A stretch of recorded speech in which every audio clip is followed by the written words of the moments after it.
సెల్వన్ నటుని ఇటు ఆగంతకులు టార్గెట్ చేశారా? మొన్న విక్రమ్, అంతకు ముందు విక్రమ్, నిన్న త్రిష. అసలు ఏం జరుగుతోంది? హీరోయిన్ త్రిష ఇంటికి మళ్ళీ బాంబు బెదిరింపులు వచ్చాయి. ఏకంగా డీజీపీ ఆఫీస్కే మెయిల్ పంపించారు ఆగంతకులు.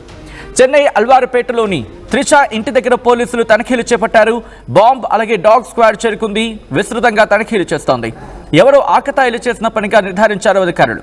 వరుసగా 4వ త్రిష ఇంటికి బాంబు బెదిరింపు వచ్చింది. చెన్నైలోని సినీ రాజకీయ ప్రముఖులకు తరచుగా వస్తున్నాయి ఈ బెదిరింపులు. ఫేక్ బెదిరింపులపై సీరియస్గా దర్యాప్తు చేస్తున్నారు చెన్నై పోలీసులు. తాజాగా జరిగిన ఈ ఘటన మరి ముఖ్యంగా నటి త్రిషకు సంబంధించి వచ్చిన ఈ బెదిరింపులు సీరియస్గా తీసుకోవడం జరిగింది అక్కడ అధికారులు. దీంతో ఇన్వెస్టిగేషన్ చేశారు. ఇన్వెస్టిగేషన్ చేయడం ప్రారంభించారు. ఆ ఇంటికి చేరుకుని బాంబు స్క్వాడ్, డాగ్ స్క్వాడ్ అక్కడ చేరుకొని అక్కడ అణువణువుని గాలించింది. అయితే ఆ వార్త కరెక్ట్ కాదు. మరి ముఖ్యంగా అక్కడేమీ లేదని చెప్పి, అంటే ఎటువంటి బాంబులు కానీ ఎటువంటి పేలుడు పదార్థాలు కానీ లేవని చెప్పి నిర్ధారించుకున్నారు పోలీసులు. అసలు ఏం జరుగుతోంది? ఈ మధ్య తరచుగా ఈ బాంబు బెదిరింపులు కావచ్చు, లేకపోతే ఇటువంటి బెదిరింపులు కావచ్చు ఎక్కువైపోతున్నాయి. నవంబర్ 8వ తారీఖున ఈ బెదిరింపు మెయిల్ వచ్చినట్టుగా తెలుస్తోంది.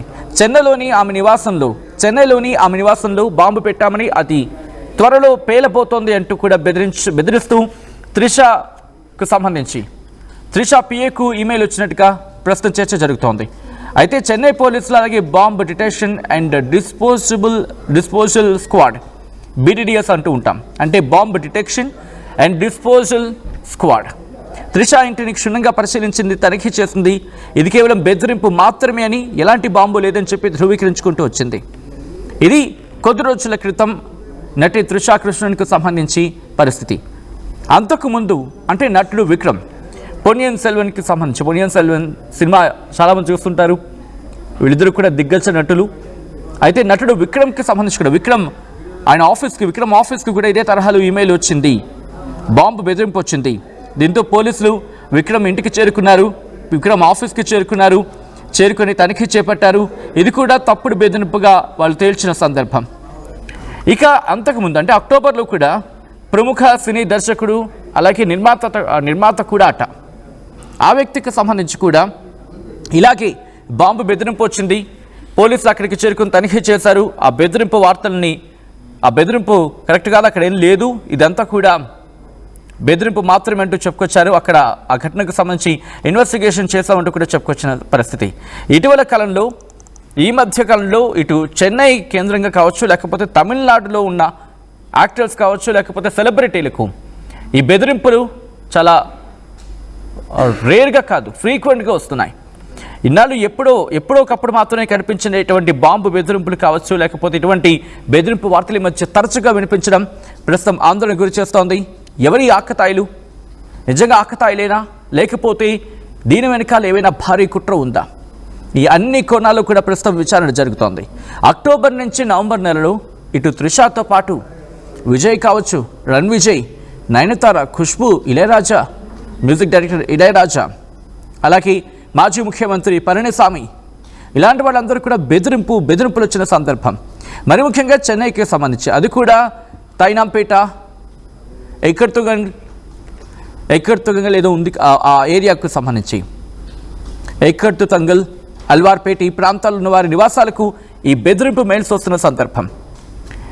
నటి త్రిష నివాసానికి బాంబు బెదిరింపు ఈమెయిల్ వచ్చిన వెంటనే పోలీసులు అక్కడికి చేరుకున్నారు. బాంబు స్క్వాడ్ చేరుకుంది. దాంతోపాటు స్నిఫర్ డాగ్స్ అక్కడ చేరుకుని వాటిని తనిఖీ చేసిన సందర్భం ఉంది.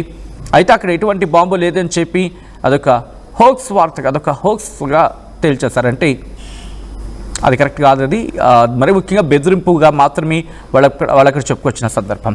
ఆ తర్వాత అక్టోబర్ 15 నుంచి 18 ఆ సందర్భంలో మ్యూజిక్ డైరెక్టర్ ఇళయరాజా స్టూడియోకి సంబంధించి, ఇళయరాజా స్టూడియో ఇతర విఐపి ఇళ్లకు కూడా ఇటువంటి ఇటువంటి బెదిరింపు మెయిల్స్ వచ్చాయనేది ఇంకొక చర్చ.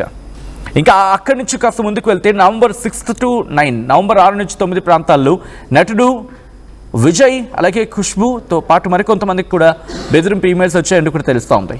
ఈ నేపథ్యంలో వాళ్ళ ఇళ్లకు కావచ్చు ఈ బెదిరింపు ఈమెయిల్స్ వచ్చాయి. దీంతో పోలీసులు అక్కడికి చేరుకొని తనిఖీలు చేపట్టిన సందర్భం.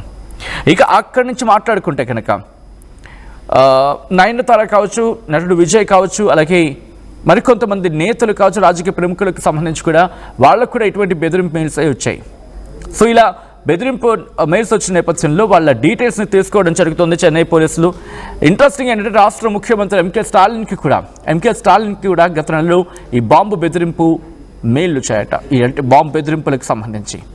అయితే ఇవి ఎక్కువగా హోక్స్ కానీ, అంటే ఒక విధంగా చెప్పండి గాల్లో మాట, లేకపోతే ఎటువంటి ఏమంటారు ఎటువంటి ప్రామాణికం లేని బెదిరింపులు ఇవన్నీ బెదిరింపు మెయిల్స్ అన్నీ హోక్స్ అంటూ తెరడంతో ఇదొక కొత్త సైబర్ బెదిరింపులకు సంబంధించి అంటూ కూడా ప్రస్తుతం చర్చ జరుగుతోంది. మరి ముఖ్యంగా స్టేట్ అలాగే సెంట్రల్, ఈ రెండు కూడా స్టేట్ ఇంటెలిజెన్స్ అలాగే సెంట్రల్ ఇంటెలిజెన్స్ ఈ రెండింటితో పాటు స్పెషల్ ఇన్వెస్టిగేషన్ టీం కూడా విచారణ ప్రారంభించింది. అసలు ఎవరు చేస్తున్నారు, ఎందుకు చేస్తున్నారు, దీని వెనకాల ఏమైనా భారీ కుట్ర ఏమైనా ఉందా అనే కోణంలో ప్రస్తుతం విచారణ కూడా జరుగుతోంది. తమిళనాడులోని ప్రముఖులందరూ కూడా ప్రస్తుతం వాళ్ళ సెక్యూరిటీని మరింత పెంచుకోవడం జరుగుతోంది. ఒకే కేసులో 37 ఏళ్ల వ్యక్తి అరెస్ట్ అయ్యాడు.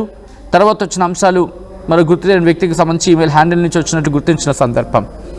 సో ఆ వ్యక్తికి సంబంధించి దీనికి ఎంతవరకు సంబంధం ఉంది, అంటే ఎంత ఇంటర్లింకింగ్గా ఉన్నాయి, ఇన్వెస్టిగేషన్ ఎంతవరకు స్పీడప్ అయింది, ఇవన్నీ కూడా పూర్తిగా ఇంకా తెలియాల్సి ఉంది. ప్రస్తుతం అయితే మాత్రం ఇన్వెస్టిగేషన్ జరుగుతోంది.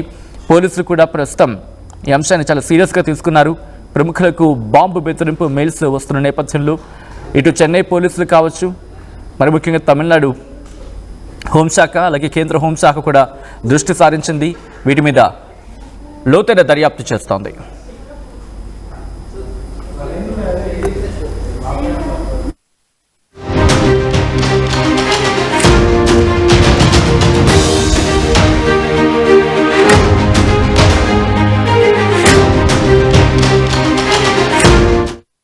చరిత్ర సృష్టించినోడు ఇప్పుడు ఆ చరిత్రని తిరగరాయబోతున్నాడు. అబద్ధాల గోడల్ని బద్దలు కొట్టి నిజాలను రాగా మీ ముందుంచబోతున్నాడు. నిజమైన వార్తల కోసం వెంటనే డౌన్లోడ్ చేసుకోండి రా యాప్ని.